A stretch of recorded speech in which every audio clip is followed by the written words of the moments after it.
കുന്നംകുളം പെരുമ്പിലാവിൽ വൻ കഞ്ചാവ് വേട്ട. കാറിൽ കടത്തുകയായിരുന്ന 40 കിലോയോളം കഞ്ചാവുമായി 2 പേർ കുന്നംകുളം പോലീസിന്റെ പിടിയിലായി. പ്രതികൾ സഞ്ചരിച്ചിരുന്ന കാറുകൊണ്ട് പോലീസ് ജീപ്പിൽ ഇടിപ്പിച്ച് രക്ഷപ്പെടാനും പ്രതികൾ ശ്രമിച്ചു. ഇന്ന് പുലർച്ചെ 5 മണിയോടെയായിരുന്നു സംഭവം. കുന്നംകുളം പോലീസും ജില്ലാ ലഹരി വിരുദ്ധ സ്ക്വാഡും ചേർന്ന് നടത്തിയ സംയുക്ത പരിശോധനയിലാണ് പ്രതികളെ പിടികൂടിയത്. രഹസ്യവിവരത്തെ തുടർന്ന് പെരുമ്പിലാവ് പട്ടാമ്പി റോഡിൽ വെച്ചായിരുന്നു പരിശോധന.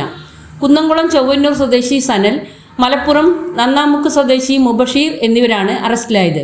വഴിയിൽ കാത്തുനിന്ന പോലീസ് ഇവരുടെ കാറിന് കൈ കാണിച്ചെങ്കിലും നിർത്താതെ പോയ പ്രതികൾ പിന്നാലെ എത്തിയ പോലീസുകാർ സഞ്ചരിച്ച വാഹനത്തിൽ തങ്ങളുടെ കാറുകൊണ്ട് ഇടിപ്പിച്ച് രക്ഷപ്പെടാൻ ശ്രമിക്കുകയായിരുന്നു. സംഭവത്തിൽ പോലീസ് വാഹനത്തിന് കേടുപാടുകളും സംഭവിച്ചുവെങ്കിലും പോലീസ് പിന്തുടർന്ന് ഇവരെ പിടികൂടുകയായിരുന്നു. പിടിയിലായ പ്രതികളിൽ നിന്നും 40 കിലോയോളം കഞ്ചാവ് കണ്ടെടുത്തു. ബാംഗ്ലൂരിൽ നിന്നുമാണ് കഞ്ചാവ് കൊണ്ടുവന്നതെന്ന്